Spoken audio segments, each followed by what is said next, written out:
सभी छोटे बड़े श्रोताओं को सुनीता भटनागर का प्यार भरा नमस्कार। ऑडियो स्टोरीज के हमारे चैनल कहानी जगत में आप सभी का स्वागत है। हिंदी कहानियों की श्रृंखला में आइए आज सुनते हैं हेमंत जोशी जी द्वारा रचित कहानी उलझने। उस सुबह जब पुष्पेंद्र जागा तो उसे लगा कि उसके बदन पर मकड़ी के जाले के लिजलिजाने वाले धागे चिपक गए। जैसे ही हाथ ऊपर उठाए तो वही एहसास और अधिक बढ़ गया। इस बात को कई साल हो गए थे और पुष्पेंद्र इसे लगभग भूल चुका था।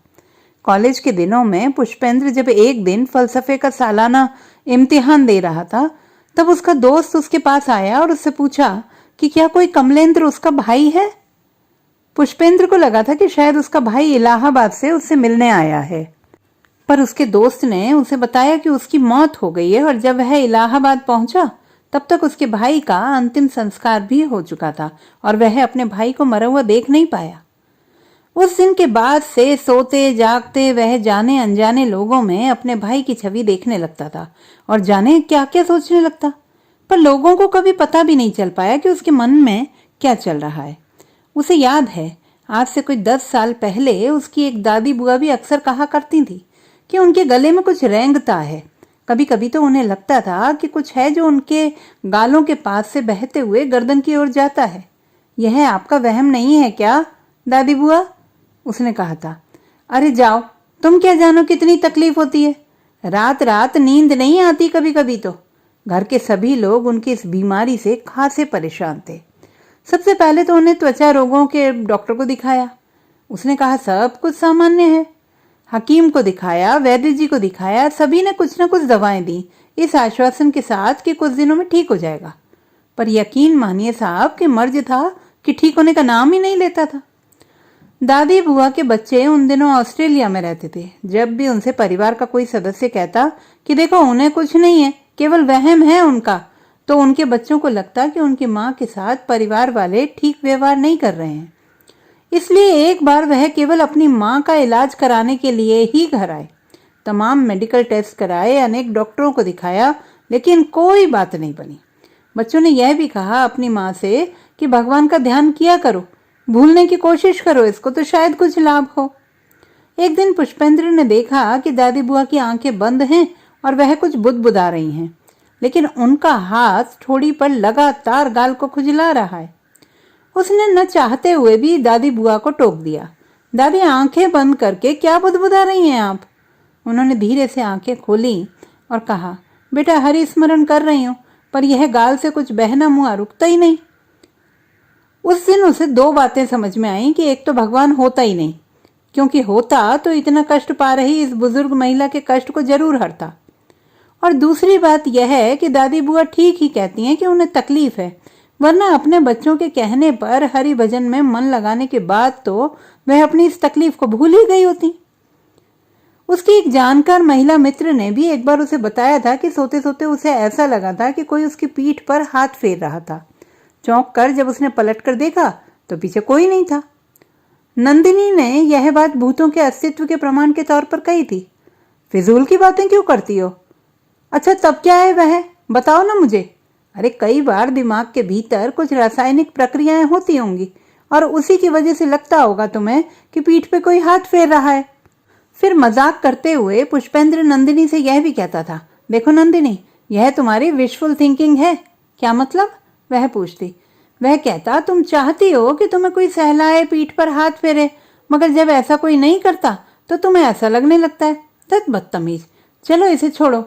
तुम्हें पता है कई बार मैंने अपने घर की रसोई में रात के अंधेरे में किसी सफेद रंग की आकृति को देखा है।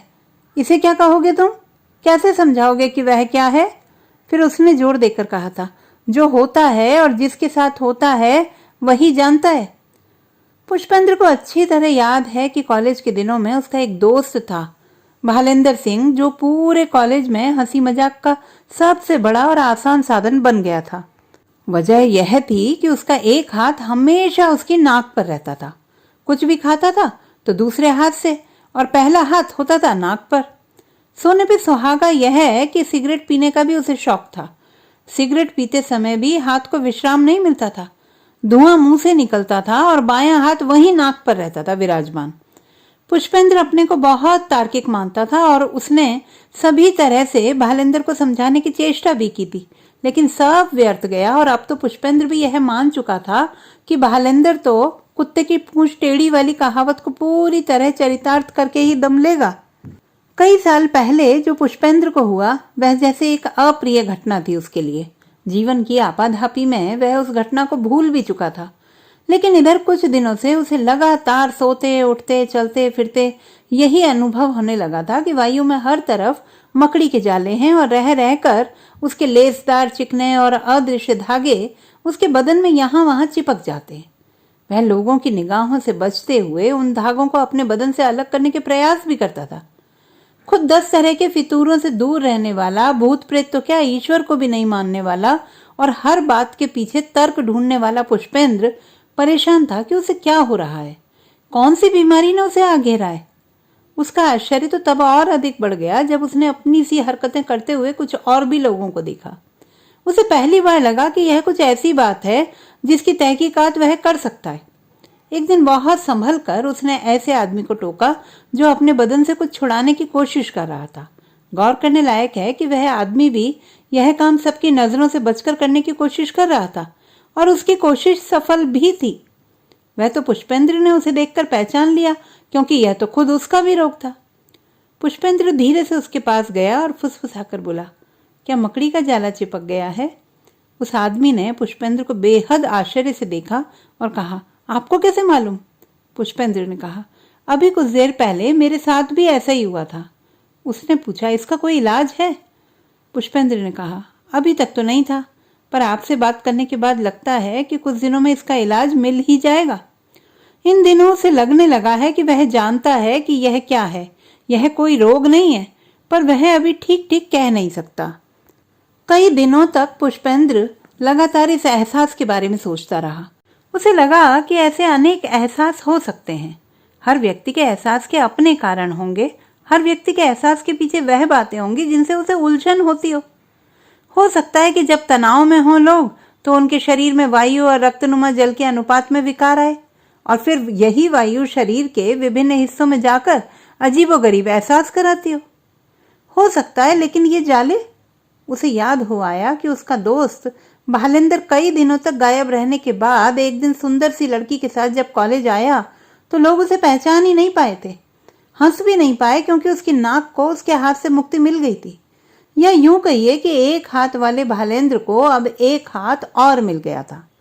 पुष्पेंद्र ने उससे बहुत पूछा था कि उसने क्या इलाज कराया, डॉक्टरों ने उसकी बीमारी का क्या नाम बताया, लेकिन भालेंद्र था कि बताता ही नहीं था और न उसकी गर्लफ्रेंड ही कुछ बताती थी। ऐसे ही एक दिन सोचते सोचते पुष्पेंद्र को याद आई उसकी दोस्त नंदिनी। कई दिनों के बाद जब सरोजनी नगर में एक दिन उसकी मुलाकात नंदिनी से हुई थी तो उसके साथ उसका पति और एक बच्ची भी थी। धीरे से पुष्पेंद्र ने चुटकी लेते हुए जब उससे पूछा कि क्या अब भी कोई सैलाने आता है तुम्हें, वह शर्मा गई थी। तब पुष्पेंद्र ने पूछा कि और वह आकृति क्या अब भी दिखाई देती है तुम्हें? इस पर वह कुछ नहीं बोली। स्वाभाविक ही था, जीवन इतना आगे निकल चुका है, अब पुराने दिनों के वहमों के लिए समय कहाँ होगा नंदिनी के पास। लेकिन कुछ नए वहम तो हो सकते हैं। इधर कुछ दिनों से पुष्पेंद्र ने लगातार टीवी चैनल देखा। इन्हीं दिनों उसका यह एहसास उसे कुछ बड़ा हुआ भी लगने लगा था। सुबह से लेकर शाम तक टीवी पर न जाने क्या क्या आता रहता है। कौन है आरुषि का हत्यारा? क्या सुदर्शन ही है अपने पिता का कातिल? सोना है तो जागते रहो और जागना है तो सोते रहो। कौन थे वह जो खिड़की से झांक रहे थे? किस ग्रह से आए थे? क्या डॉक्टर तलवार हैं कातिल? आसमान पर बनी आकृति किसकी है? क्या संदेश देना चाहते हैं साईं बाबा? कहीं हत्या कृष्णा ने तो नहीं की? कौन है वहां? कोई डायन तो नहीं? धरती पर छा जाएगा अंधेरा, प्रलय में अब देर नहीं, खत्म होने वाली है दुनिया। सुबह से शाम तक लगातार धारावाहिक तौर पर नहीं बल्कि धारा प्रवाह उलझनों का मकड़ जाल था। अचानक पुष्पेंद्र को लगा कि हो ना हो यही वह जाले हैं जो उसके ही नहीं अनेक लोगों के बदन पर चिपकते जा रहे हैं। घर पर हों, सड़क पर हों, दफ्तर में हों, दुकान पर हों, लोगों को सुबह से शाम तक टीवी पर आ रही बकवास के अलावा और कुछ जैसे रह ही नहीं गया है आपस में बांटने को। अब आप सोच रहे हैं कि न जाने कहाँ कहाँ से बेसिर पैर की बातों में उलझा दिया है मैंने आपको, पर यकीन मानिए कि पुष्पेंद्र हो, मैं हूँ या आप हो, हम सब लोग ऐसी मिट्टी के बने जिसे बाहरी शक्ति की ज़रूरत नहीं है बनने बिगड़ने के लिए। यह ऐसी मिट्टी है जो अपने आप बहती है और अपने आप ही कठोर और जड़ भी हो जाती है। जहाँ जड़ हो गई है वहाँ कोई एहसास नहीं, वेदना नहीं, टीस नहीं, और जहाँ बह रही है, गल रही है, वहाँ भरपूर गुंजाइश है तर्क की, कुतर्क की, संवेदना की, खुशी की और दर्द की। लेकिन इसी मिट्टी से बनी दुनिया में जब चारों ओर से सवाल उठने लगे, भयंकर सवाल, तंग करने वाले, शोषित करने वाले, दमन करने वाले सवाल, तो इसी मिट्टी से पनपने लगती हैं उलझने और उलझने। तो दोस्तों, ये थी हमारी आज की कहानी। आपको कैसी लगी कमेंट बॉक्स में लिखना ना भूलें। चैनल को सब्सक्राइब करें, लाइक करें और मित्रों के साथ शेयर करें।